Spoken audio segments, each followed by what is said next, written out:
Bismillahirrahmanirrahim. Assalamualaikum. Jangan lupa like, comment, and subscribe. Bye.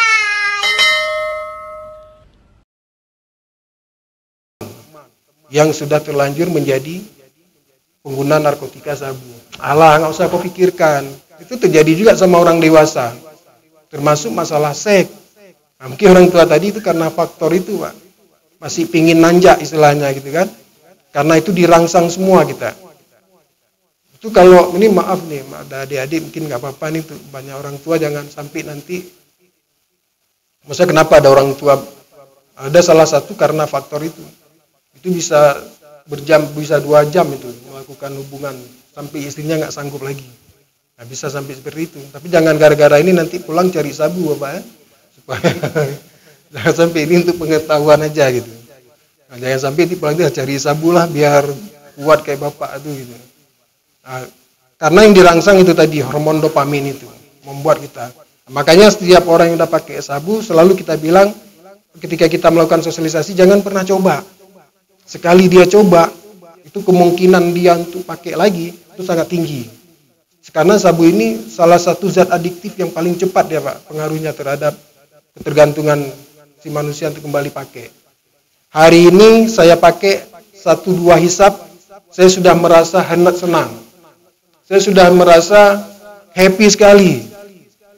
Ada guru kita nih, Ustaz Zul Arafah. Seharusnya beliau yang lebih pantas berada di depan kita gitu kan. Selamat datang Ustaz Zul ya. Mudah-mudahan menjadi keberkahan juga buat kita semua.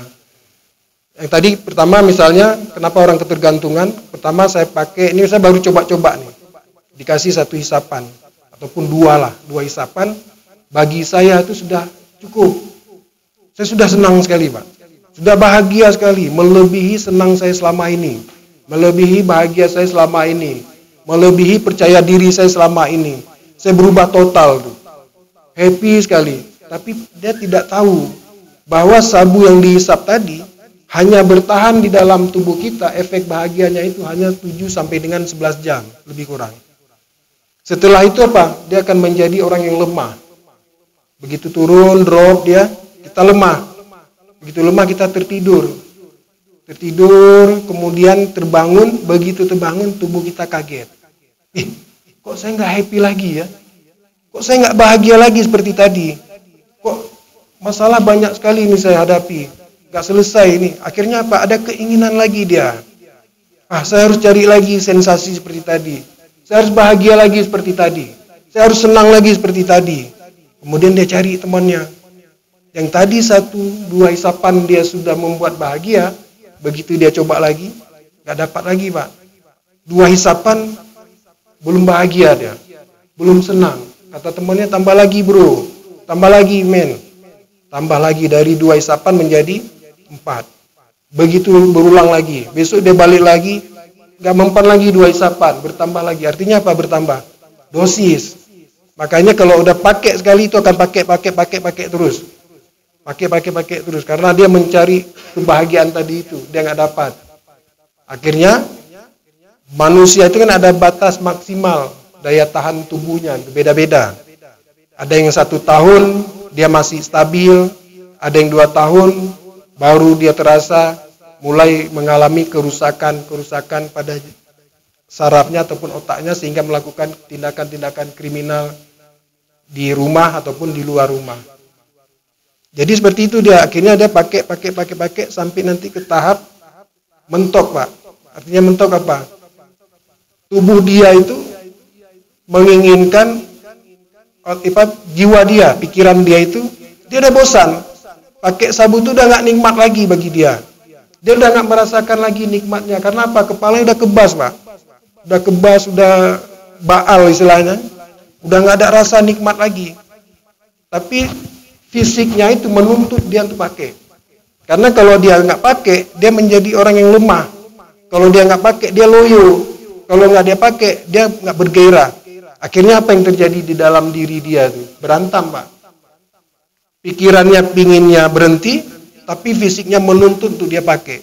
Makanya akhirnya Kalau dia yang tidak kuat terjadi gangguan jiwa. Karena berantam di dalam diri, Pak. Fisiknya bilang, pikirannya bilang saya harus berhenti, saya sudah banyak dosa. Kan timbul rasa paranoid itu kan. Kekhawatiran yang berlebihan. Tapi tubuhnya bilang jangan berhenti. Gak sanggup kamu berhenti, pakai lagi. Terjadi kontra di dalam diri. Makanya banyak yang gila, banyak ngalamin gangguan jiwa. Nah, karena seperti itu. Itu 1 tahun, 2 tahun, kita banyak sekali merehabilitasi. Setelah 1 minggu direhabilitasi, orang tuanya telepon, tolong jemput lagi anak saya. Anak saya sudah pakai lagi. Bahkan sekarang ada di tempat rehab kita, sudah bicara sendiri dengan tembok, Pak. Tapi perlahan-lahan dia sudah mulai membaik. Duduk sendiri, Ustaz. Duduk dia lihat tembok, dia ketawa gitu. Dia sudah dirawat di rumah sakit jiwa, tapi di sana kan juga dibatasi karena antri bergantian. Nah, sehingga dibalikin sama orang tuanya, kemudian udah masuk jadi rehabilitasi. Nah, kalau nanti kapan-kapan datang, boleh, nanti mungkin masih ada dia. Ketawa dia sendiri, ganteng anaknya dan masih muda sekali. Dari tahapnya itu sudah parah gitu. Udah nggak bisa direhabilitasi, tapi dalam jangka waktu yang lama. Nah, seperti itu Bapak Ibu Sabu. Makanya sangat bahaya sekali. Artinya kita harus selamatkan diri kita, generasi-generasi kita semua. Saya sama Ustadz Jul juga ada berapa kali di penjara, Ustadz.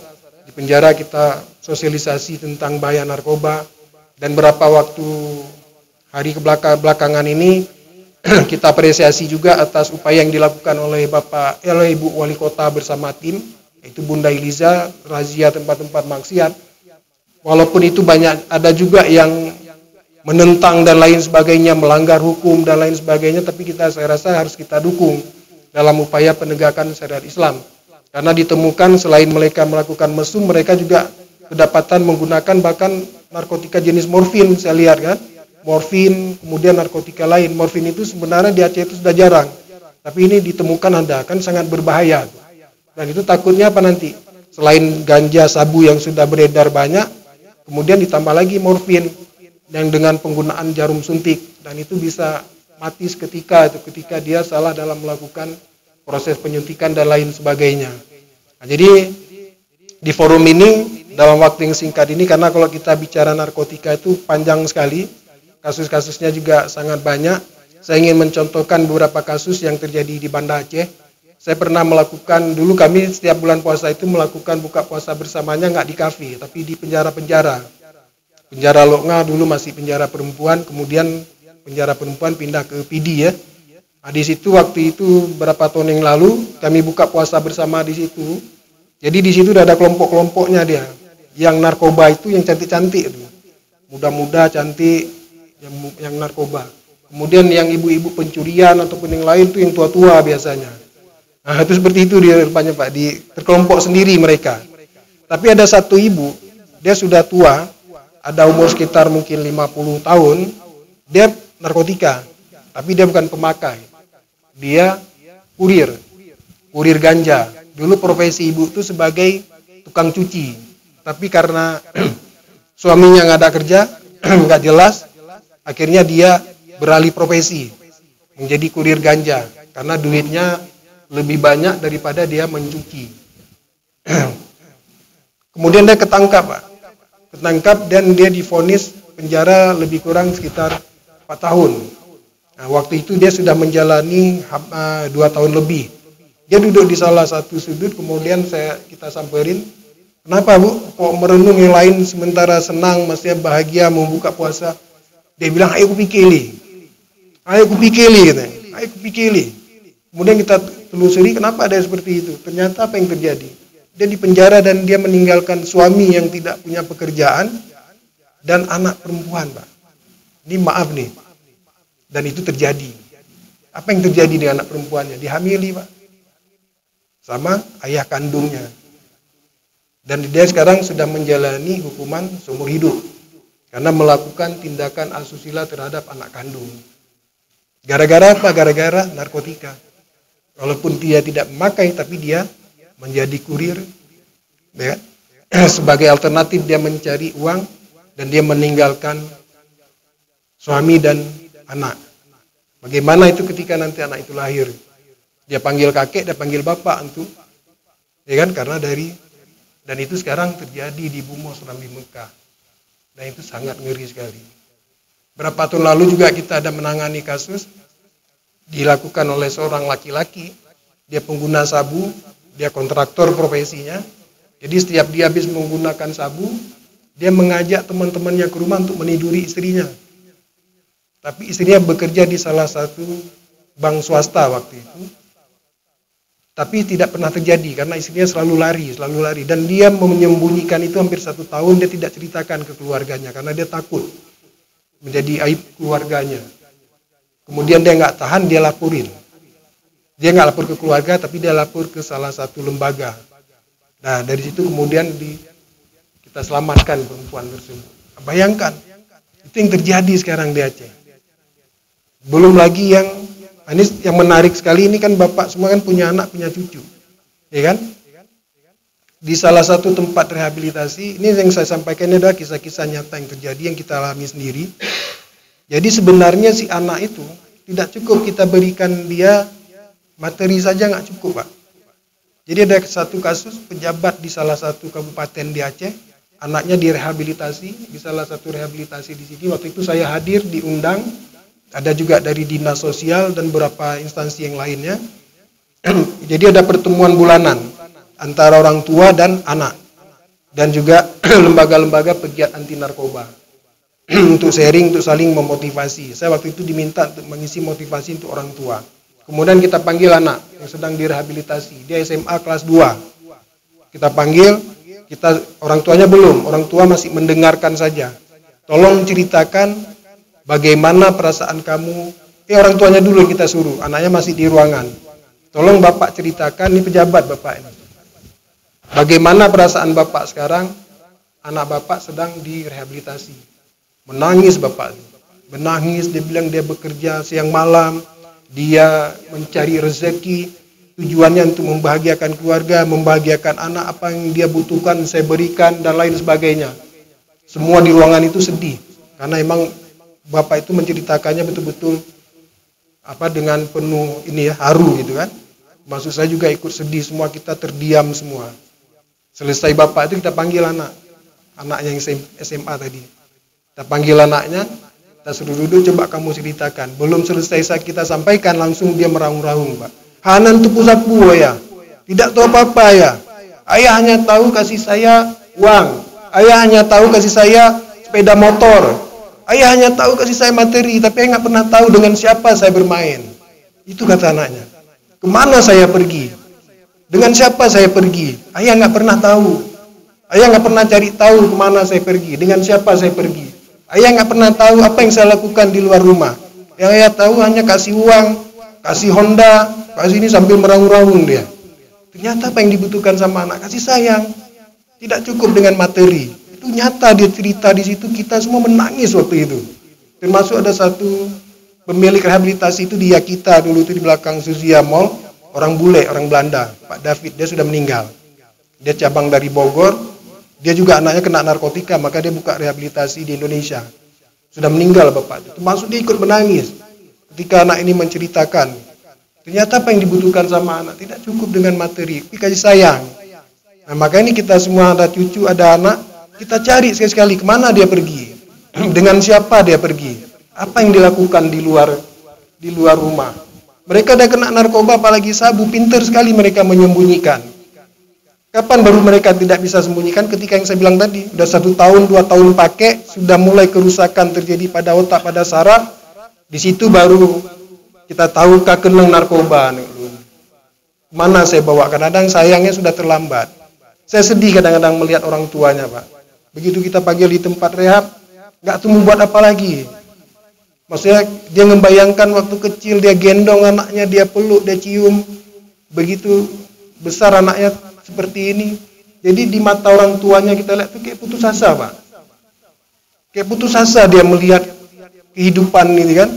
Rehabilitasi itu mahal, 3 juta. Kalau orang tuanya ada gaji 5 juta, habis 3 juta untuk rehabilitasi 1 orang anak. Tinggal 2 juta untuk kehidupan keluarganya. Timbul persoalan baru di dalam keluarga. Timbul kecemburuan anak-anak yang lain. KB peng ya puji-puji ke narkoba segala macam. Terjadi apa? pengaruh psikologis di dalam keluarga, cekcok di dalam keluarga, karena nggak cukup lagi uang orang tuanya, karena sudah gara-gara satu orang anak 3 juta habis gaji ayahnya, tapi ini nggak direhab, dia akan menjadi pemakai terus dan lain sebagainya. Nah, itulah kondisi-kondisi yang terjadi. Dan itu satu lagi terakhir mungkin di Kaju, keluarga juga, orang tuanya, ibunya selalu komunikasi Pak sama saya. Telepon saya, dia bilang anaknya kena narkoba, SMA juga. Kemudian saya bilang, gini aja Bu, boleh nggak kita lihat anaknya, kita asesmen, kita lihat seberapa besar pengaruh narkoba dalam diri dia. Apakah orang tuanya menganggap dia ini hanya pemakai biasa? Orang tuanya menganggap, ibu itu profesinya membersihkan rumah tangga orang, paruh waktu. Dia pagi pergi, dia bersih rumah orang, selesai siang dia pulang, dia dibayar. Anaknya, nah kemudian begitu kita mau pergi, saya ajak teman rehabilitasi. Begitu kita pergi sampai di jalan, Pak nggak usah jemput lagi, anak saya sudah baik, udah nggak narkoba lagi dia, menurut ibunya. Karena anaknya pintar merayu supaya dikasih uang untuk beli narkoba lagi, bukan supaya nggak direhabilitasi, bukan cari uang, dia bukan minta uang. Baik jemput Pak, kan sehat anak lu, terpedaya orang tuanya. Sampai 3 bulan dia komunikasi sama saya. Begitu anaknya kambuh, pulang marah-marah, baru dia telepon lagi. Besok kita jemput, berulang lagi, nggak usah lagi Pak. Bahkan saya sudah sampai ke Kaju waktu itu, akhirnya kita balik. Tapi nggak lama kemudian, tengah malam dia telepon saya jam 2 Pak. Jam 2 dia telepon menangis ibu itu. Anak lu tadi drop Pak, ditangkap sama Polresta waktu itu. 6 orang ini, 5 orang.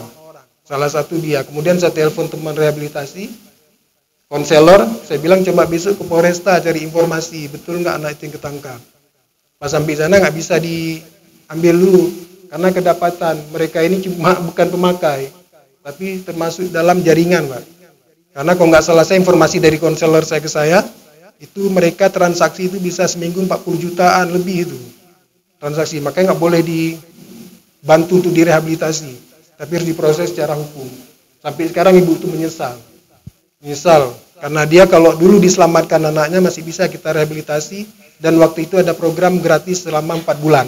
Jadi orang tua cuma bayar 2 bulan aja, 3 juta 1 bulan, 12 juta itu ditanggung oleh Dinas Sosial, Kementerian Sosial sebelum terjadi COVID. Sekarang nggak ditanggung lagi, jadi semua harus mandiri dari orang tua. Nah itu karena apa? Karena kurangnya wawasan orang tua terhadap penanganan ketika ada permasalahan narkotika di keluarganya.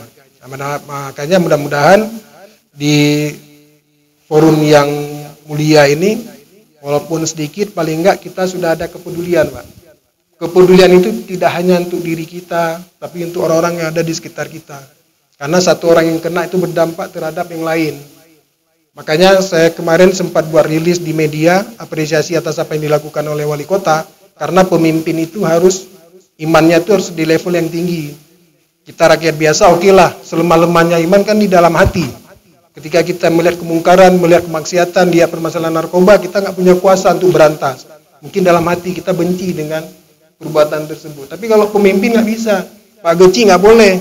Pak Geci harus levelnya paling tinggi. Artinya dia punya kuasa Pak. Punya kuasa di kampung untuk berantas narkotika. Ajak semua warga. Wali kota juga gitu, dia punya kuasa di kota Banda Aceh. Dia tidak boleh menempatkan imannya di level yang paling rendah dalam hati.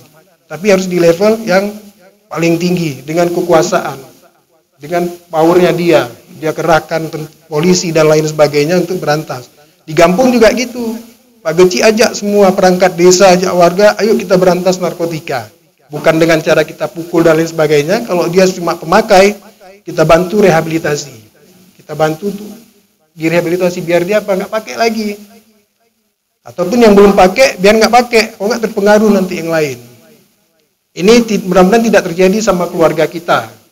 Tapi kalau itu sudah terjadi, segera dilaporin. Insya Allah kita bisa bantu. Dan di salah satu tempat rehabilitasi masih ada program 3 bulan gratis di rumah sakit jiwa. Di rumah sakit jiwa itu ada khusus instalasi rehabilitasi narkotika, namanya Rumo Harapan Aceh.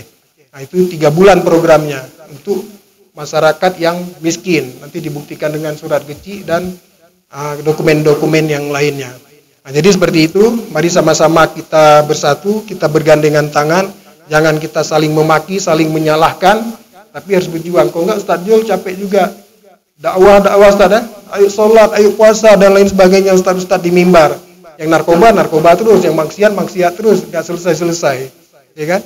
Makanya kalau kita bilang apa Ustaz ngomong tuh sholat, orang masih banyak maksiat. Karena bukan itu sebenarnya kegagalannya. Kegagalannya karena kurang kepedulian dari kita semua.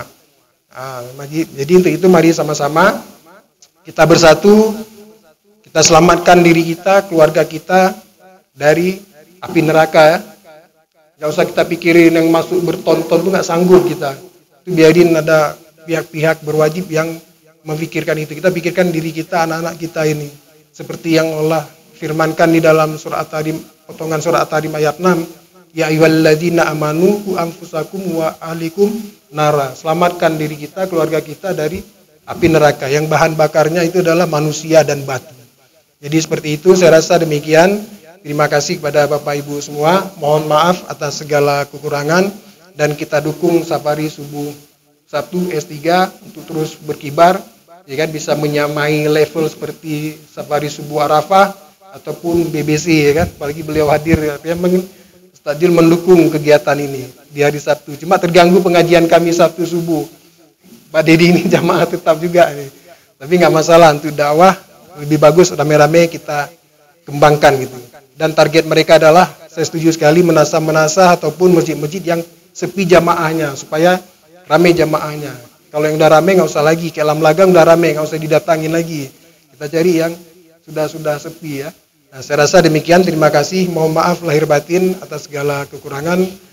Hadanallahu wa iyyakum ajmain. Wassalamualaikum warahmatullahi wabarakatuh.